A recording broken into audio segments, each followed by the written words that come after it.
Halo, selamat datang di dalam channel Saat Teduh Bersama.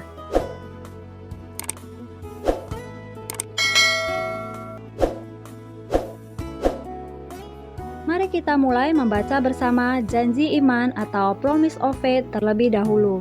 Kamu sudah siap? Kita mulai. I love my Bible. I read it every day. I meditate it. I just do it. I finish it and repeat it. Saya cinta Alkitab. Saya membacanya setiap hari. Saya merenungkannya. Saya melakukannya. Saya menyelesaikan dan mengulanginya. Hari ini kita sudah masuk di dalam kitab Kisah Para Rasul. Disinilah kita bisa mulai kisah kita bersama dengan Tuhan Yesus juga. Sebagaimana Tuhan bisa pakai jemaat mula-mula, demikian pula Tuhan bisa memakai kita. Mari kali ini kita berdoa dengan kata-kata kita masing-masing dimanapun saat ini kita berada. Mari kita berdoa.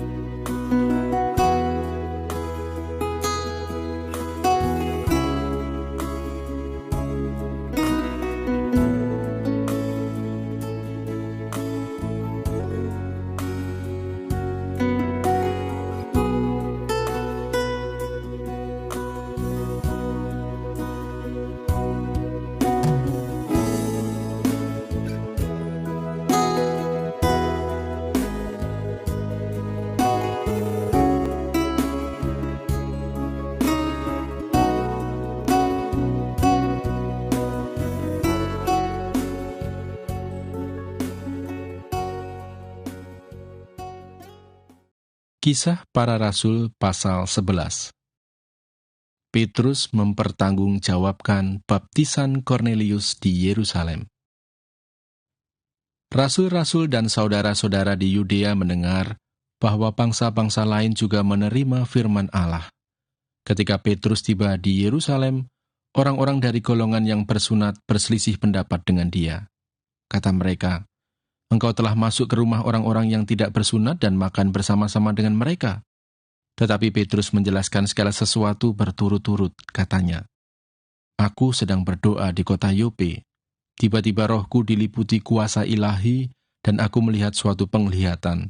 Suatu benda berbentuk kain lebar yang bergantung pada keempat sudutnya, diturunkan dari langit sampai di depanku. Aku menatapnya, dan di dalamnya aku lihat segala jenis binatang berkaki empat, dan binatang liar, dan binatang menjalar, dan burung-burung. Lalu aku mendengar suara berkata kepadaku, 'Bangunlah hai Petrus, sembelihlah dan makanlah.' Tetapi aku berkata, 'Tidak, Tuhan, tidak, sebab belum pernah sesuatu yang haram dan yang tidak tahir masuk ke dalam mulutku.' Akan tetapi untuk kedua kalinya, suara dari surga berkata kepadaku, 'Apa yang dinyatakan halal oleh Allah, tidak boleh engkau nyatakan haram.' Hal itu terjadi sampai 3 kali, lalu semuanya ditarik kembali ke langit. Dan seketika itu juga, 3 orang berdiri di depan rumah, di mana kami menumpang. Mereka diutus kepadaku dari Kaisarea. Lalu kata Roh kepadaku, 'Pergi bersama mereka dengan tidak bimbang.' Dan 6 saudara ini menyertai aku.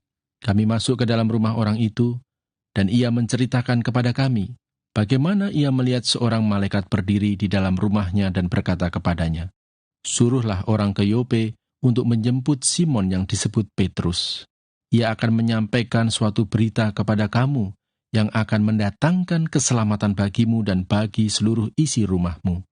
Dan ketika aku mulai berbicara, turunlah Roh Kudus ke atas mereka, sama seperti dahulu ke atas kita.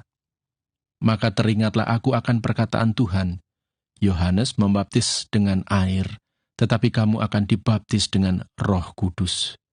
Jadi jika Allah memberikan karunia-Nya kepada mereka sama seperti kepada kita pada waktu kita mulai percaya kepada Yesus Kristus, bagaimanakah mungkin aku mencegah Dia?" Ketika mereka mendengar hal itu, mereka menjadi tenang, lalu memuliakan Allah. Katanya, "Jadi, kepada bangsa-bangsa lain juga, Allah mengaruniakan pertobatan yang memimpin kepada hidup." Barnabas dan Saulus ke Antiokhia. Sementara itu banyak saudara-saudara telah tersebar karena penganiayaan yang timbul sesudah Stefanus dihukum mati. Mereka tersebar sampai ke Fenisia, Siprus, dan Antioquia, namun mereka memberitakan Injil kepada orang Yahudi saja. Akan tetapi di antara mereka ada beberapa orang Siprus dan orang Kirene yang tiba di Antioquia dan berkata-kata juga kepada orang-orang Yunani dan memberitakan Injil bahwa Yesus adalah Tuhan. Dan tangan Tuhan menyertai mereka, dan sejumlah besar orang menjadi percaya dan berbalik kepada Tuhan.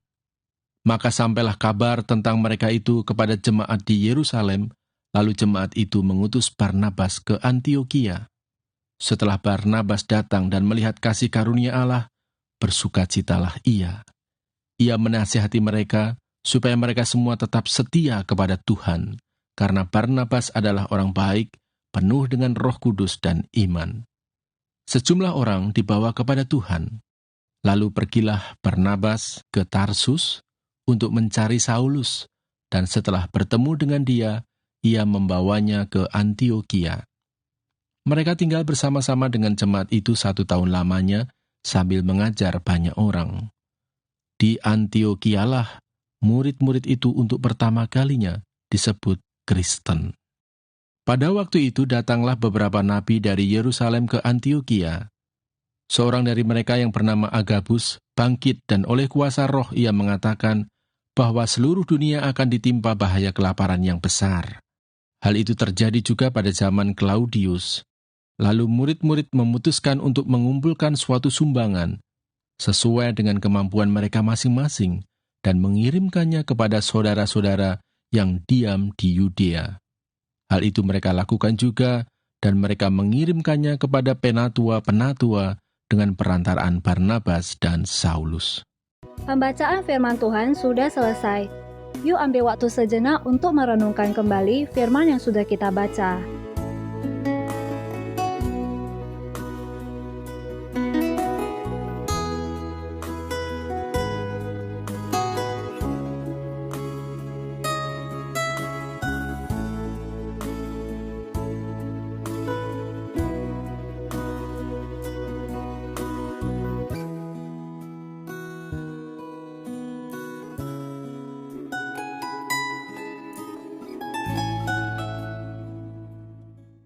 Rema yang saya dapatkan dari Kisah Para Rasul pasal ke-11 ada di ayat ke-18. Katanya, jadi kepada bangsa-bangsa lain juga Allah mengaruniakan pertobatan yang memimpin kepada hidup. Ucapan syukur di tahun ini adalah diingatkan bahwa keselamatan dari Tuhan itu adalah suatu anugerah. Tuhan telah memilih saya, Dia memberi anugerahnya untuk hidup saya. Kalau tidak, entah jadi apa hidup saya ini. Mungkin akan hidup tanpa arah. Thanks God. Saya mau ambil satu tekad ini, terus mengerjakan pertobatan saya dengan menghargai hidup ini. Setiap hari tidak menghabiskan waktu untuk hal sia-sia, tapi melakukan sesuatu yang bisa menjadi berkat bagi orang lain. Apa nih Rema dan aplikasi dari kamu? Silakan tuliskan salah satu saja dari Rema dan aplikasi yang kamu dapatkan di kolom komentar, agar saya dan teman-teman yang lain yang membacanya bisa diberkati. Mari kita akhiri pembacaan firman Tuhan hari ini dengan doa, agar Rema yang kita sudah catatkan bisa benar-benar kita lakukan, seperti komitmen yang sudah kita ucapkan tadi di awal. Mari kita berdoa masing-masing.